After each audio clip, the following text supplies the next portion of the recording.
നമസ്കാരം.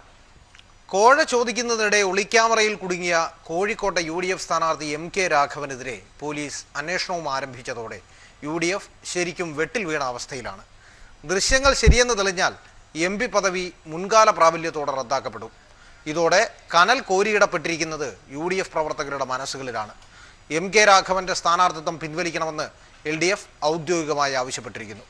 കിഫ്ബിയെ ലാവ്ലിനുമായി ബന്ധിപ്പിക്കാൻ പ്രതിപക്ഷ നേതാവ് ഇന്നൊരു ശ്രമം നടത്തി നോക്കിയിട്ടുണ്ട്. കണ്ടതൊന്നും കളിയല്ല, കാണാൻ പോകുന്നതാണ് ശരിക്കും പൂരക്കളി എന്നതാണ് ജനങ്ങളുടെ അവസ്ഥ. തിരഞ്ഞെടുപ്പ് വിശേഷങ്ങൾ ചർച്ച ചെയ്യുന്ന പ്രത്യേക പരിപാടിയായ അങ്കച്ചൂടിലേക്ക് എല്ലാ പ്രേക്ഷകർക്കും സ്വാഗതം. ലോക്സഭാ തെരഞ്ഞെടുപ്പിൽ സംസ്ഥാനത്താകെ വിധിയെഴുതുന്നത് 2.61 കോടി വോട്ടർമാർ. 173 ട്രാൻസ്ജെൻഡർമാരും 1.25 ലക്ഷം ഭിന്നശേഷിക്കാരും ഇതിൽ ഉൾപ്പെടുന്നു. 817 അതീവ പ്രശ്നബാധിത ബൂത്തുകളും മാവോയിസ്റ്റ് ഭീഷണിയുള്ള 162 ബൂത്തുകളും സംസ്ഥാനത്തുണ്ട്. സംസ്ഥാനത്ത് 20 മണ്ഡലങ്ങളിലായി ഉള്ള വോട്ടർമാരുടെ എണ്ണം എന്ന് പറയുന്നത് 2.61 കോടി വോട്ടർമാരാണ് സംസ്ഥാനത്തുള്ളത്. ഈ 2.61 കോടി വോട്ടർമാരിൽ സ്ത്രീകളുടെയും പുരുഷന്മാരുടെയും കണക്കുകൾ ഇപ്രകാരമാണ്. 1,26,84,839 പുരുഷ വോട്ടർമാരാണ് സംസ്ഥാനത്തുള്ളത്. സ്ത്രീകളുടെ കാര്യം 1,34,66,521 സ്ത്രീ വോട്ടർമാരും ഈ പട്ടികയിൽ ഇടം നേടിയിട്ടുണ്ട്. ഏതായാലും ഇതിന് പുറമെ അതായത് ഈ 2.61 കോടി വോട്ടർമാരിൽ 173 പേർ ട്രാൻസ്ജെൻഡറുകൾ ആണ് എന്നുള്ളതാണ് ഇതിൽ എടുത്തു പറയേണ്ട ഒന്ന്. കാരണം അധികം ആർക്കും ട്രാൻസ്ജെൻഡർ വിഭാഗത്തിൽ നിന്നുള്ളവർക്ക് വോട്ടവകാശം അവർ നേടിയിട്ടുണ്ടായിരുന്നില്ല. പക്ഷേ ഇത്തവണ അതിനുവേണ്ടി പ്രത്യേക ഡ്രൈവ് തന്നെ ഇലക്ഷൻ കമ്മീഷൻ നടത്തിയിരുന്നു. അതിന്റെ ഭാഗമായി തന്നെയാണ് ഇത്തരത്തിൽ അവർക്ക് കൂടി സമ്മതിദാന അവകാശം ലഭിക്കാനുള്ളൊരു സാഹചര്യം ഒരുങ്ങിയത്. ഇതിന് പുറമെ 1,25,189 പേർ ഈ പട്ടികയിൽ ഭിന്നശേഷിയുള്ളവരാണ് എന്നുള്ളതും എടുത്തു പറയേണ്ടത് തന്നെയാണ്. ഏതായാലും ഇതുമായി ബന്ധപ്പെട്ടുകൊണ്ട് സംസ്ഥാനത്തെ പോളിംഗ് ബൂത്തുകളുടെ കാര്യം പരിശോധിക്കുകയാണെങ്കിൽ 817 അതീവ പ്രശ്നബാധിത ബൂത്തുകൾ ഉണ്ട് സംസ്ഥാനത്ത് എന്ന് തന്നെയാണ് ഇന്നിപ്പോൾ സംസ്ഥാനത്തെ ചീഫ് ഇലക്ടറൽ ഓഫീസർ ആയിട്ടുള്ള ടിക്കാറാം മീണ വ്യക്തമാക്കിയിട്ടുള്ളത്. ഇതിനു പുറമെ 162 ബൂത്തുകളിൽ മാവോയിസ്റ്റ് ഭീഷണിയുള്ള ബൂത്തുകളും സംസ്ഥാനത്തുണ്ട് എന്ന് തന്നെയാണ് അദ്ദേഹം ഇന്ന് വാർത്താ സമ്മേളനത്തിൽ വ്യക്തമാക്കിയത്. Critical polling booths are 817. Vulnerable polling station areas are 425. There are areas of left-wing extremist affected areas. The locations are 162, around 4,482 sensitive polling booths. പെരുമാറ്റച്ചട്ട ലംഘനം അതിനെതിരെ കൃത്യമായ രീതിയിൽ തന്നെയാണ് നടപടികളുമായി ഇലക്ഷൻ കമ്മീഷൻ മുന്നോട്ട് പോകുന്നത്. ഇതുമായി ബന്ധപ്പെട്ടുകൊണ്ട് ഇതുവരെയായി സംസ്ഥാനത്ത് 14 കോടി രൂപയുടെ സാധനങ്ങളാണ് പിടിച്ചെടുത്തിട്ടുള്ളത്. ഇതിൽ തന്നെ പണമായി നേരിട്ട് പിടിച്ചെടുത്തത് ഇതിൽ 7 കോടിയോളം പണം ആയിട്ട് തന്നെ പിടിച്ചെടുത്തിട്ടുണ്ട്. മറ്റൊന്ന് സ്വർണം, മദ്യം, ആ രീതിയിലും ഇതിൽ സാധനങ്ങൾ ഉൾപ്പെടുന്നുണ്ട്. ഏതായാലും ഈ വിഷയത്തിൽ കൃത്യമായ രീതിയിൽ തന്നെ പെരുമാറ്റച്ചട്ട ലംഘനത്തിനെതിരെ നടപടികളുമായി പരിശോധനകളുമായി മുന്നോട്ട് പോകാൻ തന്നെയാണ് സംസ്ഥാന തെരഞ്ഞെടുപ്പ് കമ്മീഷന്റെ തീരുമാനവും. കൊല്ലം ലോക്സഭാ മണ്ഡലത്തിലെ ഇടതുമുന്നണി സ്ഥാനാർത്ഥി KN ബാലഗോപാൽ ചാത്തന്നൂർ മണ്ഡലത്തിൽ സ്വീകരണം ഏറ്റുവാങ്ങി. കൊല്ലം ബൈപ്പാസ് ഉദ്ഘാടനത്തിന് പ്രധാനമന്ത്രിയെ കൊണ്ടുവന്നതിന് പിന്നിൽ പ്രേമചന്ദ്രനാണെന്ന് MLA ഒഴിവാക്കിയതിന് പിന്നിൽ വർഗീയതയാണെന്നും ഗണേഷ് കുമാർ MLA ആരോപിച്ചു. UDF സ്ഥാനാർത്ഥി NK പ്രേമേന്ദ്രൻ ഇരവിപുരം മണ്ഡലത്തിലും BJP സ്ഥാനാർത്ഥി VK സാബു കുണ്ടറയിലും പര്യടനം നടത്തി. കൊല്ലം ലോക്സഭാ മണ്ഡലത്തിൽ ഇടതുമുന്നണി സ്ഥാനാർത്ഥി KN ബാലഗോപാൽ ഇന്ന് ചാത്തന്നൂർ മണ്ഡലത്തിലാണ് പര്യടനം നടത്തിയത്. ചാത്തന്നൂർ നിയമസഭാ മണ്ഡലത്തിലെ വിവിധ പഞ്ചായത്തുകൾ കേന്ദ്രീകരിച്ചായിരുന്നു അദ്ദേഹത്തിന്റെ പര്യടനം. യൂത്ത് അസംബ്ലിയുടെ നേതൃത്വത്തിൽ മന്ത്രി തോമസ് ഐസക്, അതുപോലെ MLA മാരായിട്ടുള്ള ഗണേഷ് കുമാർ, മുകേഷ് ഉൾപ്പെടെയുള്ളവർ പങ്കെടുത്തുകൊണ്ടുള്ള യൂത്ത് അസംബ്ലി LDYFന്റെ അസംബ്ലി നടന്നു. അതിൽ പ്രധാനപ്പെട്ട ചില ആരോപണങ്ങളാണ് ഗണേഷ് കുമാർ ഉന്നയിച്ചത്. നരേന്ദ്രമോദി ബൈപ്പാസിന്റെ ഉദ്ഘാടനത്തിൽ പങ്കെടുത്തു. എനിക്ക് മനസ്സിലാവുന്നത്, ഞാൻ നോക്കിയപ്പോൾ എല്ലാവരും ഉണ്ട്. ടൗണിലെ MLA മുകേഷിനെ വിളിച്ചു, ചാവറ വിജയം പിള്ളയെ വിളിച്ചു, ഇനി അടുത്ത് വരുമ്പോൾ നൌഷാദ്, ഇവിടുത്തെ MP വിളിച്ചു. ഇവിടുത്തെ ഒന്നും MP അല്ലാത്ത, ഇവിടെ കൊല്ലം ജില്ലക്കാരനുമല്ലാത്ത മുരളീധരനെ കൊണ്ടുപോകും. മേയറെ വെട്ടിയിട്ട് മുരളീധരനെ കൊണ്ടുപോകും. തിരുവനന്തപുരത്തെ MLA ആയ, എന്നാ പിന്നെ എന്നെയും കൂടെ വിളിക്കണ്ടേ? പത്തനാപുരത്തെ MLA എന്നെ കൂടെ എന്താ വിളിക്കാത്ത? രാജഗോപാലിനെയും കൊണ്ടുവന്നു. പക്ഷേ നൌഷാദിനെ മാത്രം വെട്ടിയതിന്റെ ഉദ്ദേശം എനിക്ക് മനസ്സിലായി. അതെന്ത് മാനദണ്ഡമെന്നാണ്? ഇവിടുത്തെ MP ആയിരിക്കുന്ന ആളിനും ഇവിടുത്തെ സ്ഥാനാർത്ഥിക്കും ഒക്കെ ഇരിക്കാം. നൌഷാദിന് ആ വേദി ഇരിക്കാനുള്ള അപാകത വെറും നാണം കെട്ട വർഗീയത മാത്രമാണ് എന്ന് ഞാൻ പറയും. എന്തിനും ഒരു പേര് നോക്കി ജാതി നോക്കി ആളുകളെ വേദിയിലെത്തുന്ന നാണം കെട്ട ഒരു ഭരണം ഇന്ത്യയിൽ നടക്കുകയാണ്. ഈ രാജ്യം മതേതര രാജ്യമാണ്. ഈ രാജ്യത്ത് എല്ലാവർക്കും ജീവിക്കണം. UDF സ്ഥാനാർത്ഥി NK പ്രേമചന്ദ്രൻ ഇന്ന് ഇരവിപുരം മണ്ഡലത്തിൽ മയ്യനാട് ഉൾപ്പെടെയുള്ള പഞ്ചായത്തുകളിൽ സ്വീകരണങ്ങൾ ഏറ്റുവാങ്ങി അവിടെ പര്യടനം നടത്തി. വിവിധ UDF നേതാക്കൾ അദ്ദേഹത്തെ അനുഗമിക്കുന്നുണ്ട്. അദ്ദേഹത്തിന്റെ പര്യടനം ആ മേഖലയിൽ തുടരുകയാണ്. BJP സ്ഥാനാർത്ഥി അഡ്വക്കേറ്റ് BK സാബു അദ്ദേഹം ഇന്ന് കുണ്ടറ നിയോജക മണ്ഡലത്തിലാണ് പര്യടനം നടത്തിയത്. തിരഞ്ഞെടുപ്പിന് ദിവസങ്ങൾ മാത്രം ബാക്കിയുള്ളപ്പോൾ പത്തനംതിട്ടയിലെ 3 മുന്നണികളുടെ സ്ഥാനാർത്ഥികളും വാശിയേറിയ തെരഞ്ഞെടുപ്പ് പര്യടനത്തിലാണ്. മണ്ഡലത്തിലെ ഇടതുമുന്നണി സ്ഥാനാർത്ഥിയായ വീണ ജോർജിന് മികച്ച സ്വീകാര്യതയാണ് മണ്ഡലത്തിൽ ലഭിച്ചുകൊണ്ടിരിക്കുന്നത്. വീണ ജോർജിന് പിന്തുണയുമായി ദേശീയ സംസ്ഥാന നേതാക്കൾ വരും ദിവസങ്ങളിൽ മണ്ഡലത്തിലേക്ക് എത്തിച്ചേരും. തെരഞ്ഞെടുപ്പിന് ഇനി 16 നാളുകളാണ് ബാക്കിയുള്ളത്. പത്തനംതിട്ട പാർലമെന്റ് മണ്ഡലത്തിലെ 3 മുന്നണികളും സ്ഥാനാർത്ഥികളും വാശിയേറെ പ്രചാരണ ചൂടിലാണ്. മണ്ഡലത്തിലെ ഇടതുമുന്നണി സ്ഥാനാർത്ഥിയായ വീണ ജോർജിന്റെ പര്യടനം ഇന്ന് പത്തനംതിട്ട ജില്ലയിലെ വിവിധ ഭാഗങ്ങളിലായിരുന്നു. മികച്ച സ്വീകാര്യതയാണ് വീണ ജോർജിന് മണ്ഡലത്തിൽ ലഭിച്ചുകൊണ്ടിരിക്കുന്നത്. ഈ തെരഞ്ഞെടുപ്പിൽ മണ്ഡലത്തിൽ ഇടതുമുന്നണി അട്ടിമറി വിജയം തന്നെ സ്വന്തമാക്കുമെന്ന് വീണ ജോർജ് വ്യക്തമാക്കി. പത്തനംതിട്ട പാർലമെന്റ് മണ്ഡലത്തിൽ ഇടതുപക്ഷ ജനാധിപത്യ മുന്നണി വലിയ വിജയം നേടും. ജനങ്ങളിൽ നിന്ന് ലഭിക്കുന്ന ആവേശകരമായിട്ടുള്ള സ്വീകരണം അതാണ് വ്യക്തമാക്കുന്നത്. എല്ലാ സ്ഥലങ്ങളിൽ ചെല്ലുമ്പോഴും വളരെ സന്തോഷത്തോടെയും ആവേശത്തോടെയും ജനങ്ങൾ സ്വീകരിക്കുകയാണ്. നിശ്ചയമായിട്ടും ഈ പാർലമെൻറ്റ് മണ്ഡലത്തെ 7 നിയമസഭാ മണ്ഡലങ്ങളടങ്ങുന്ന ഈ പാർലമെൻറ്റ് മണ്ഡലത്തെ വികസനത്തിലേക്ക് നയിക്കുവാൻ ഇടതുപക്ഷ ജനാധിപത്യ മുന്നണിക്കേ കഴിയുകയുള്ളൂ എന്നുള്ള പ്രതീക്ഷയും ആവേശവും ജനങ്ങൾക്കുണ്ട്. ഇടതുപക്ഷ ജനാധിപത്യ മുന്നണി നമ്മുടെ ആദ്യഘട്ട പ്രചരണത്തിലാണ് ഉള്ളത്. NDA സ്ഥാനാർത്ഥിയായ K സുരേന്ദ്രൻ ഇന്ന് റാന്നിയിലെ വിവിധ ഭാഗങ്ങളിൽ പര്യടനം നടത്തിയപ്പോൾ UDF സ്ഥാനാർത്ഥിയായ ആന്റോ ആന്റണി ഇന്ന് കാഞ്ഞിരപ്പള്ളിയിലെ വിവിധ ഭാഗങ്ങളിലാണ് പര്യടനം നടത്തിയത്. അതേസമയം ഇടതുമുന്നണിയുടെ പ്രചരണ പ്രവർത്തനങ്ങൾക്ക് ശക്തി വരാനായി VS അച്യുതാനന്ദനും പ്രകാശ് കാരാട്ടും ബൃന്ദ കാരാട്ട് അടക്കമുള്ള ദേശീയ സംസ്ഥാന നേതാക്കളും വരും ദിവസങ്ങളിൽ മണ്ഡലത്തിലേക്ക് എത്തിച്ചേരും. മണ്ഡലത്തിലെ തെരഞ്ഞെടുപ്പ് ചിത്രവും വ്യക്തമായിട്ടുണ്ട്. പ്രധാന മുന്നണികളിലെ സ്ഥാനാർത്ഥികളടക്കം 8 സ്ഥാനാർത്ഥികളാണ് ഈ തെരഞ്ഞെടുപ്പിൽ ഇവിടെ മാറ്റുരയ്ക്കുന്നത്. മധ്യ കേരളത്തിലെ വിശേഷങ്ങളുമായി വിഷ്ണു നിങ്ങൾക്കൊപ്പം ചേരും. മധ്യ കേരളത്തിലും തിരഞ്ഞെടുപ്പ് രംഗം ചൂടുപിടിക്കുകയാണ്. വസ്തുതകളുമായി ബന്ധമില്ലാത്ത റിപ്പോർട്ടാണ് പ്രളയം സംബന്ധിച്ച് അമിക്കസ് ക്യൂറി തയ്യാറാക്കിയിരിക്കുന്നതെന്ന് കോടിയേരി ബാലകൃഷ്ണൻ കൊച്ചിയിൽ പറഞ്ഞു. കോടതിയിൽ സമർപ്പിക്കും മുൻപ് റിപ്പോർട്ട് മാധ്യമങ്ങൾക്ക് ചോർത്തി നൽകിയത് ദുരുദ്ദേശപരമാണെന്നും അദ്ദേഹം ചൂണ്ടിക്കാട്ടി. P രാജീവിന്റെ പ്രചരണാർത്ഥം കൊച്ചിയിൽ സംഘടിപ്പിച്ച തീരദേശ സംഗമത്തിൽ പങ്കെടുക്കുകയായിരുന്നു അദ്ദേഹം. കൊച്ചിയിൽ നിന്നും KM ഉമേഷ് തയ്യാറാക്കിയ റിപ്പോർട്ട് കാണാം. വൈപ്പിനിൽ സംഘടിപ്പിച്ച തീരദേശ സംഗമത്തിൽ പ്രളയം സംബന്ധിച്ച അമിക്കസ് ക്യൂറി റിപ്പോർട്ടിലെ അയാഥാർത്ഥ്യങ്ങളെക്കുറിച്ചാണ് കോടിയേരി പ്രധാനമായും സംസാരിച്ചത്. ഇടത് സർക്കാരിൻ്റെ നേട്ടങ്ങൾ ചർച്ചയാക്കാതിരിക്കാനാണ് പലരും ശ്രമം നടത്തുന്നത്. അതിൻ്റെ ഭാഗമായാണ് ഇത്തരത്തിൽ അമിക്കസ് ക്യൂറി റിപ്പോർട്ട് ചർച്ചയാക്കുന്നത് എന്ന് കോടിയേരി ചൂണ്ടിക്കാണിക്കുകയുണ്ടായി. വസ്തുതകളുമായി ബന്ധമില്ലാത്ത കാര്യങ്ങളാണ് ഈ അമിക്കസ് ക്യൂറി റിപ്പോർട്ടിലുള്ളത് എന്ന് കോടിയേരി പറഞ്ഞു. കൂടാതെ അദ്ദേഹം പ്രധാനമായും ചൂണ്ടിക്കാണിച്ചത് ശബരിമല വിഷയത്തിലും ഇത്തരത്തിൽ അമിക്കസ് ക്യൂറി ഉണ്ടായിരുന്നു. എന്നാൽ അമിക്കസ് ക്യൂറി റിപ്പോർട്ടിൻ്റെ അടിസ്ഥാനത്തിലായിരുന്നില്ല കോടതിയുടെ വിധി വന്നത്. ഡാമുകളാണ് പ്രളയത്തിന് കാരണമെങ്കിൽ ഡാമുകളില്ലാത്ത അച്ചൻകോവിലാറ്റിലും മീനച്ചിലാറ്റിലും എങ്ങനെ വെള്ളപ്പൊക്കമുണ്ടായി എന്നത് സംബന്ധിച്ച് അമിക്കസ് ക്യൂറിക്ക് ഉത്തരമില്ല എന്ന് കോടിയേരി ചൂണ്ടിക്കാണിക്കുകയുണ്ടായി. മാത്രമല്ല ഹൈക്കോടതി ഈ വിഷയം പരിഗണിക്കുന്നതിന് മുൻപ് തന്നെ അമിക്കസ് ക്യൂറി റിപ്പോർട്ട് പുറത്തുവിട്ടത് ദുരൂഹമാണ് എന്നും കോടിയേരി പറയുകയുണ്ടായി. വസ്തുതകളുമായി യാതൊരു ബന്ധവും ഈ റിപ്പോർട്ടിനില്ല. ആ റിപ്പോർട്ട് ഹൈക്കോടതി പരിശോധിക്കുമ്പോൾ ഗവൺമെന്റിന്റെ അഭിപ്രായം ഹൈക്കോടതിയിലാണ് പറയുക.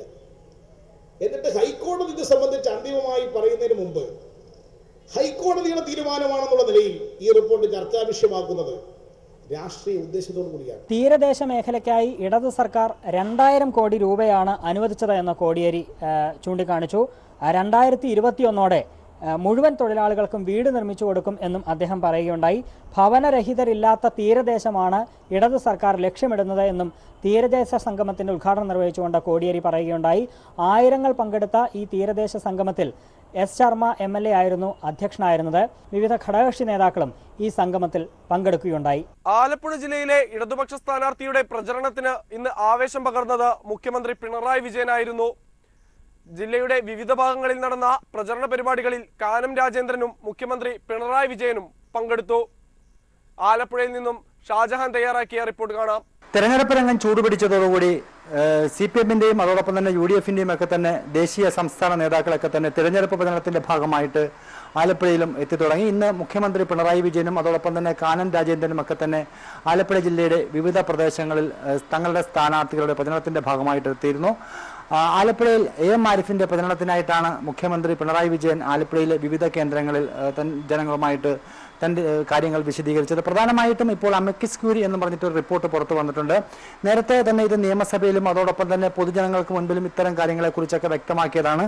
അന്ന് ഇത്തരം കാര്യങ്ങളിലൊക്കെ യാതൊരുവിധ ഇതിന് അടിസ്ഥാനപരമായിട്ടുള്ള യാതൊരു കാര്യവുമില്ല എന്ന് പ്രധാനമായിട്ടും അന്ന് കണ്ടെത്തിയിരുന്നു. കേന്ദ്ര ജല കമ്മീഷനും അതോടൊപ്പം തന്നെ മദ്രാസ് IIT, ഐക്യരാഷ്ട്രസഭയുടെ സംഘം എന്നിവർ ഇത് പ്രകൃതി ദുരന്തം തന്നെയാണ് എന്ന് കണ്ടെത്തിയിരുന്നു. പക്ഷേ ഇതൊക്കെ മാറ്റിവെച്ചുകൊണ്ടാണ് ഇപ്പോൾ ഒരു പ്രത്യേക റിപ്പോർട്ടിന്റെ അടിസ്ഥാനത്തിൽ എന്ന പേരിൽ ജനങ്ങളെ തെറ്റിദ്ധരിപ്പിക്കുന്നതിന് വേണ്ടി അന്ന് ആരോപണം ഉന്നയിച്ചവർ ഇപ്പോൾ രംഗത്ത് വന്നിരിക്കുന്നത്. എന്തായാലും അതിനുശേഷം കേരളത്തിന് കിട്ടേണ്ടിയിരുന്ന ലക്ഷക്കണക്കിന് വരുന്ന വിവിധ രാജ്യങ്ങളുടെ സംഭാവനകൾ പോലും നഷ്ടപ്പെടുത്തിയവർ തന്നെയാണ് ഇതിന് പിന്നിൽ. അതോടൊപ്പം തന്നെ കേരളത്തിൽ ഇതിന്റെ ഭാഗമായിട്ട്, അതായത് കേരളത്തെ പുനഃസൃഷ്ടിക്കുന്നതിന്റെ ഭാഗമായിട്ട് സർക്കാർ ഉദ്യോഗസ്ഥരുടെ ഒരു മാസത്തെ ശമ്പളം നൽകണമെന്നും സംഭാവനയായി നൽകണമെന്നും ആവശ്യപ്പെട്ടു. ഇത്തരത്തിലുള്ള സംഭാവനകൾ നൽകാത്തവരും ഇതിന് തടസ്സം നിന്നവരും ഒക്കെ തന്നെയാണ് ഇപ്പോൾ ഇത്തരം ഒരു റിപ്പോർട്ടുമായിട്ട് മുൻപോട്ട് വന്നിരിക്കുന്നത്. ഇത് ജനങ്ങൾ തള്ളിക്കളയണമെന്നാണ് മുഖ്യമന്ത്രി പറഞ്ഞത്. മുഖ്യമന്ത്രി 3 സ്ഥലങ്ങളിലാണ് ആലപ്പുഴ ആരിഫിന്റെ പ്രചരണത്തിന്റെ ഭാഗമായിട്ട് പങ്കെടുത്തത്. അതോടൊപ്പം തന്നെ ആരിഫ് ഇന്ന് അരൂർ മണ്ഡലത്തിലെ വിവിധ കേന്ദ്രങ്ങളിലായിരുന്നു തന്റെ പ്രചരണത്തിന്റെ ഭാഗമായിട്ട് എത്തിയത്. അതോടൊപ്പം തന്നെ ഷാനിമോൾ ഉസ്മാൻ ആകട്ടെ UDF സ്ഥാനാർത്ഥി ആലപ്പുഴയിലും പ്രചരണ പരിപാടികളിൽ പങ്കെടുത്തു. മാവേലിക്കര മണ്ഡലത്തിലെ LDF സ്ഥാനാർത്ഥി കുന്നത്തൂരിലും അതോടൊപ്പം തന്നെ കൊടിക്കുന്നിൽ സുരേഷ് UDF സ്ഥാനാർത്ഥി മാവേലിക്കര മണ്ഡലത്തിന്റെ വിവിധ പ്രദേശങ്ങളിലും പ്രചരണ പരിപാടികളിൽ പങ്കെടുത്ത് പ്രവർത്തിക്കുകയായിരുന്നു. എന്തായാലും വളരെ ആവേശകരമായിട്ടുള്ള രീതിയിൽ തന്നെയാണ് തെരഞ്ഞെടുപ്പ് അടുത്തു നിൽക്കുന്ന ഈ വേളയിൽ സ്ഥാനാർത്ഥികളുടെ പ്രചരണ പരിപാടികൾ മുന്നോട്ട് പോയിക്കൊണ്ടിരിക്കുന്നത്. വൈകിയെത്തിയ വേനൽ മഴയെ പോലും കൂസാത്ത തെരഞ്ഞെടുപ്പ് ചൂടിലാണ് തൃശൂർ. ഓരോ സ്ഥാനാർത്ഥികളും തങ്ങളുടെ പ്രചരണം അനുദിനം മുന്നോട്ട് കൊണ്ടുപോകുമ്പോൾ ഇടതുപക്ഷ സ്ഥാനാർത്ഥി രാജാജി മാത്യു തോമസ് ഏറെ മുന്നിലാണ്. വീറും വാശിയും നിറഞ്ഞ തൃശൂരിൽ നിന്നും അഭിറാം തയ്യാറാക്കിയ തിരഞ്ഞെടുപ്പ് റിപ്പോർട്ട് കാണാം. തൃശൂർ ലോക്സഭാ മണ്ഡലത്തിൽ പ്രമുഖരായ 3 സ്ഥാനാർത്ഥികളും ഇപ്പോഴും പ്രചരണരംഗത്ത് വളരെയധികം സജീവമാണ്. LDF സ്ഥാനാർത്ഥിയാകട്ടെ പ്രചരണത്തിൽ ഏറെ മുന്നിലെത്തിയപ്പോൾ ഏറ്റവും പ്രഗലായ NDA സ്ഥാനാർത്ഥികളുണ്ട്. കാരണം സുരേഷ് ഗോപി കഴിഞ്ഞ 2 ദിവസം മുമ്പ് മാത്രമാണ് ഇപ്പോൾ ഈ തൃശൂർ മണ്ഡലത്തിൽ എത്തിച്ചേർന്നത്. അതിനു മുൻപ് തന്നെ തൃശ്ശൂരിൽ BJPയിൽ വലിയ പ്രശ്നങ്ങൾ ഉണ്ടായിരുന്നു. കാരണം സുരേന്ദ്രൻ അടക്കമുള്ളവർ വരുമെന്നുള്ളതായിരുന്നു ആദ്യ പ്രതീക്ഷ. പക്ഷേ പിന്നീട് സുരേന്ദ്രന് പിൻവലിക്കുകയും NDA ഈ സീറ്റ് BDJ നൽകുകയും ചെയ്തു. തുടർന്ന് വെള്ളാപ്പള്ളിയുടെ മകനായ തുഷാർ വെള്ളാപ്പള്ളി BDJ സ്ഥാനാർത്ഥിയായി തൃശ്ശൂരിൽ രംഗത്ത് വരികയും ചെയ്തു. പക്ഷേ വയനാട്ടിൽ രാഹുൽ ഗാന്ധി സ്ഥാനാർത്ഥിയായതോട് തന്നെ BDJ സ്ഥാനാർത്ഥിയായ തുഷാർ വെള്ളാപ്പള്ളി വയനാട്ടിലേക്ക് മാറുകയും തൃശ്ശൂർ സീറ്റിൽ കടുത്ത അനിശ്ചിതത്വം നിലനിൽക്കുകയും ചെയ്തു. അതിനെ തുടർന്ന് MD രമേശ്, അതുപോലെ തന്നെ തൃശ്ശൂർ ജില്ലാ പ്രസിഡന്റ് നാഗേഷ്, അതുപോലെ തന്നെ B ഗോപാലകൃഷ്ണൻ അടക്കമുള്ള പ്രമുഖ BJP നേതാക്കളുടെ പേരുകൾ പറഞ്ഞു കേട്ടതിനിടയിലാണ് സുരേഷ് ഗോപി കേന്ദ്രവുമായി ചർച്ച നടത്തി തൃശ്ശൂർ സ്ഥാനാർത്ഥി എത്തുന്നത്. അത് BJPയിലെ ജനത്തിൽ കടുത്ത അമർഷം ഉണ്ടാക്കുകയും ചെയ്യുന്നു. പക്ഷേ ഇപ്പോൾ അദ്ദേഹത്തിൻ്റെ ആ വരവോടുകൂടി അത്തരത്തിലുള്ള എല്ലാ വിഭാഗങ്ങളും മാറ്റിയെടുക്കാൻ കഴിയുമെന്നാണ് തൃശ്ശൂരിലെ ജില്ലയിലെ BJP പ്രതീക്ഷിക്കുന്നത്. പ്രതാപനാകട്ടെ പ്രചരണരംഗത്ത് LDFിനോടൊപ്പം കടുത്ത ശ്രമത്തിലാണ്. പക്ഷേ കഴിഞ്ഞ ദിവസങ്ങളിൽ പ്രതാപൻ അടക്കമുള്ള കോൺഗ്രസിലെ തൃശ്ശൂർ DCCക്കെതിരെ ഷീല എന്ന പഴയ ഇവിടെ തൃശ്ശൂരിലെ കൗൺസിൽ ഉന്നയിച്ച പരാതികൾ വലിയ ചർച്ചയാവുകയായിരുന്നു. അത്തരത്തിൽ പ്രതാപൻ അടക്കമുള്ള മുതിർന്ന നേതാക്കൾക്കെതിരെ അടക്കം വലിയ വിമർശനമാണ് ഈ ഒരു പത്രസമ്മേളനത്തിലൂടെ ഷീല നടത്തിയിരിക്കുന്നത്. തൃശ്ശൂരിലെ ജില്ലാ പഞ്ചായത്തിലെ പഴയ മെമ്പറായ ഷീല കഴിഞ്ഞ കാലഘട്ടങ്ങളിൽ കോൺഗ്രസ് നേതാക്കൾ തന്നോട് കാണിച്ച കടുത്ത വിവേചനം അടക്കമുള്ളവ തുറന്നു പറഞ്ഞുകൊണ്ടാണ് പത്രസമ്മേളനം നടത്തിയത്. അത് കടുത്ത അമർഷം കോൺഗ്രസ് അണികൾക്കടക്കമുള്ളവർക്ക് പ്രധാനമന്ത്രി ഉണ്ടായിട്ടുണ്ട്. അത് തെരഞ്ഞെടുപ്പിൽ ഏത് രീതിയിൽ ബാധിക്കുമെന്നത് കാത്തിരുന്ന് കാണേണ്ടതായിട്ടുണ്ട്. പക്ഷേ രാജാജി ആകട്ടെ പ്രചരണത്തിൽ ഏറെ മുന്നിലാണ്. കഴിഞ്ഞ ദിവസങ്ങളെല്ലാം തന്നെ അദ്ദേഹം പ്രചരണത്തിൽ സജീവമായി തന്നെ ഉണ്ട്. മറ്റ് സ്ഥാനാർത്ഥികൾ ഉച്ച സമയത്ത് ഗ്യാപ്പ് എടുക്കുമ്പോൾ പോലും രാജാജി ആകട്ടെ മുഴുവൻ സമയ പ്രചരണത്തിലാണ് തൃശ്ശൂർ ജില്ലയിൽ വിനിയോഗിച്ചുകൊണ്ടിരിക്കുന്നത്. എല്ലാ ജനങ്ങളെയും എല്ലാ വോട്ടർമാർ എന്നിട്ട് കാണാൻ അടക്കമുള്ള ശ്രമങ്ങളാണ് അദ്ദേഹം നടത്തിക്കൊണ്ടിരിക്കുന്നത്. ഇപ്പോൾ അദ്ദേഹം പട്ടണങ്ങൾ വിട്ട് ഗ്രാമങ്ങളിലേക്ക് തന്റെ പ്രചരണ രീതി മാറ്റിയിട്ടുണ്ട്. പൂർണ്ണമായി തന്നെ എല്ലാ വ്യക്തികളെയും നേരിൽ കാണാനുള്ള ശ്രമമാണ് LDF സ്ഥാനാർത്ഥി നടത്തിക്കൊണ്ടിരിക്കുന്നത്. കൂടാതെ തന്നെ വ്യത്യസ്തമായ പല പ്രചരണ രീതികളും LDFിന്റെ ഭാഗത്ത് ഉണ്ടാകുന്നുമുണ്ട്. സോഷ്യൽ മീഡിയ അടക്കം പല മേഖലകളിലും കൃത്യമായി തന്നെ LDF ഇടപെടുന്നുമുണ്ട്. അതുകൊണ്ട് തന്നെ LDFിന്റെ പ്രചരണത്തോടൊപ്പം എത്താൻ ഇതുവരെയും UDFിനും NDAയ്ക്ക് കഴിഞ്ഞിട്ടില്ല എന്നത് ശ്രദ്ധേയമാണ്. എന്തായാലും പ്രചരണത്തിൽ 3 സ്ഥാനാർത്ഥികൾ സജീവമാകുമ്പോൾ LDF പ്രചരണത്തിൽ ഏറെ മുന്നിലാണ്. മലബാർ മേഖലയിലെ തെരഞ്ഞെടുപ്പ് വിശേഷങ്ങളുമായി ജോഷില ചേരും. സംസ്ഥാനമൊട്ടാകെ MK രാഘവന്റെ കോഴ വിവാദം ചൂടുള്ള ചർച്ചയാകുമ്പോൾ വടക്കൻ കേരളത്തിലും ഇതുതന്നെയാണ് പ്രധാന ചർച്ചയാകുന്നത്. ഇന്ന് കോഴിക്കോട് കലക്ടർ MK രാഘവൻ 5 കോടി രൂപ കോഴ ആവശ്യപ്പെട്ട സംഭവവുമായി ബന്ധപ്പെട്ടുള്ള അന്വേഷണ റിപ്പോർട്ട് സംസ്ഥാന തെരഞ്ഞെടുപ്പ് ഓഫീസർ ടിക്കാറാം മീണയ്ക്ക് കൈമാറി. അദ്ദേഹം DGPയോട് ത്വരിത അന്വേഷണം നടത്തി റിപ്പോർട്ട് സമർപ്പിക്കാൻ ആവശ്യപ്പെട്ടിട്ടുണ്ട്. കൂടുതൽ വിവരങ്ങളുമായി ഞങ്ങളുടെ റിപ്പോർട്ടർ പി വി കുട്ടൻ ചേരുന്നു. കോഴിക്കോട്ടെ സിറ്റിംഗ് എംപിയും UDF സ്ഥാനാർത്ഥിയുമായ MK രാഘവനെതിരെ ഉയർന്നു വന്ന കോഴ ആരോപണത്തിൽ അടിയന്തരമായി പരിശോധിച്ച് റിപ്പോർട്ട് സമർപ്പിക്കുന്നതിന് വേണ്ടി അന്വേഷിച്ച് റിപ്പോർട്ട് സമർപ്പിക്കുന്നതിന് വേണ്ടി കഴിഞ്ഞ ദിവസമാണ് സംസ്ഥാനത്തെ മുഖ്യ തെരഞ്ഞെടുപ്പ് ഓഫീസർ ടിക്കാറാം മീണ കോഴിക്കോട് ജില്ലാ കളക്ടറോട് ആവശ്യപ്പെട്ടത്. അതിന്റെ അടിസ്ഥാനത്തിൽ ഇന്നലെ അന്വേഷണം നടത്തിയ ജില്ലാ കളക്ടർ ഇന്ന് രാവിലെ പ്രാഥമിക റിപ്പോർട്ട് സമർപ്പിച്ചു. റിപ്പോർട്ടിനകത്ത് നിർണായകമായ വിവരങ്ങൾ ഉണ്ടെന്നാണ് സൂചന. അതുപോലെ തന്നെ ദൃശ്യങ്ങളുടെ ആധികാരികത പരിശോധിക്കുന്നതിന് വേണ്ടി ശാസ്ത്രീയ പരിശോധന ഉൾപ്പെടെ നടത്തണമെന്നും ഈ റിപ്പോർട്ടിനകത്തുണ്ട്. ഇതിനനുസരിച്ചുള്ള നടപടിക്രമങ്ങൾ വരും ദിനങ്ങളിൽ തന്നെ പൂർത്തിയാകും. ഇതിന്റെ ഫൈനൽ റിപ്പോർട്ട് 2 ദിവസത്തിനകം ലഭിക്കുമെന്നും ടിക്കാറാം മീണ അറിയിച്ചിട്ടുണ്ട്. ഒന്ന് പ്രിലിമിനറി റിപ്പോർട്ട് കിട്ടിയിട്ടുണ്ട്, പക്ഷേ ഇതിൽ മുഴുവൻ കാര്യങ്ങൾ വന്നിട്ടില്ല. അപ്പോൾ ഈ പെട്ടെന്ന് റിപ്പോർട്ട് തരാൻ ഞാൻ പറഞ്ഞിട്ടുണ്ട്. I have asked the report from the DGP as well as from the returning officer, both. And both have given a preliminary report to me. Final report is yet to come, because when such incidents takes place, the voice sample have to be verified scientifically. അതേസമയം MK രാഘവനെതിരെ LDF ഉന്നയിച്ച ആരോപണങ്ങൾക്കും LDF നൽകിയ പരാതിയിലും അടിയന്തരമായി പരിശോധിച്ച് അന്വേഷിച്ച് report സമർപ്പിക്കുന്നതിന് വേണ്ടി മുഖ്യ തെരഞ്ഞെടുപ്പ് ഓഫീസർ DGPക്കും നിർദ്ദേശം നൽകിയിട്ടുണ്ട്. ഇതിന്റെ അടിസ്ഥാനത്തിൽ കോഴിക്കോട് സംബന്ധിച്ച അന്വേഷണം പുരോഗമിക്കുകയാണ്. അതേസമയം തന്നെ ഈ വാർത്തയ്ക്ക് പിന്നിൽ ഗൂഢാലോചനയുണ്ട് എന്ന് ആരോപിച്ചുകൊണ്ട് MK രാഘവനും കമ്മീഷണർക്ക് പരാതി നൽകിയിരുന്നു. ഈ പരാതിയും ഇപ്പോൾ അന്വേഷിച്ചുകൊണ്ടിരിക്കുകയാണ്. പൊന്നാനിയിലും തെരഞ്ഞെടുപ്പ് പ്രചാരണ പ്രവർത്തനങ്ങൾ ആവേശകരമായി നടക്കുകയാണ്. LDF സ്വതന്ത്ര സ്ഥാനാർത്ഥി PV അൻവർ താനൂരിലും UDF സ്ഥാനാർത്ഥി ET മുഹമ്മദ് ബഷീർ തിരൂരങ്ങാടിയിലും NDA സ്ഥാനാർത്ഥി VT രമ തിരൂരിലുമാണ് ഇന്ന് പ്രചാരണ പ്രവർത്തനങ്ങൾ നടത്തിയത്. കൂടുതൽ വിവരങ്ങളുമായി ഞങ്ങളുടെ പ്രതിനിധി AK ലതീഷ് ചേരുന്നു.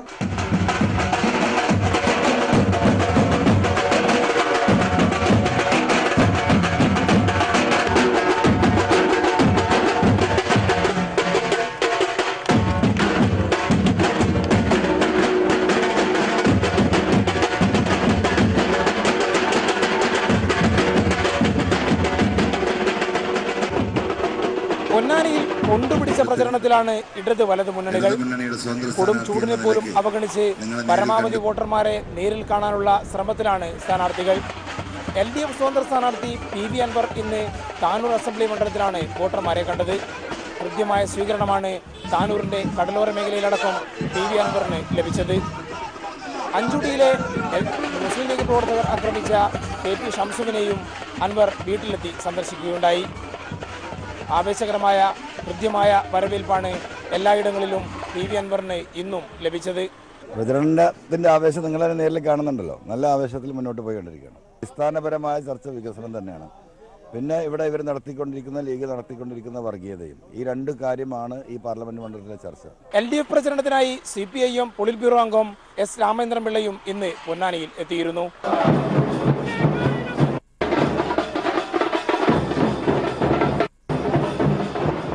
UDF സ്ഥാനാർത്ഥി ET മുഹമ്മദ് ബഷീറിന്റെ 3ാം വട്ട മണ്ഡല പര്യടനത്തിന് ഇന്ന് തിരൂരങ്ങാടി അസംബ്ലി മണ്ഡലത്തിൽ തുടക്കമായി. വെന്നിയൂരിൽ പാണക്കാട് റഷീദ് അലി ശിഹാബ് തങ്ങൾ മണ്ഡല പര്യടനം ഉദ്ഘാടനം ചെയ്തു. വലിയ വിജയപ്രതീക്ഷയിലാണ് UDF സ്ഥാനാർത്ഥിയും. നല്ല പ്രതീക്ഷയോടുകൂടി മുന്നോട്ട് പോവുകയാണ്. കൂടുതൽ നല്ല തിളക്കമാർന്ന വിജയം ഈ പ്രാവശ്യം ഇവിടെ UDFനുണ്ടാകും എന്ന് തന്നെയാണ് പ്രതീക്ഷ.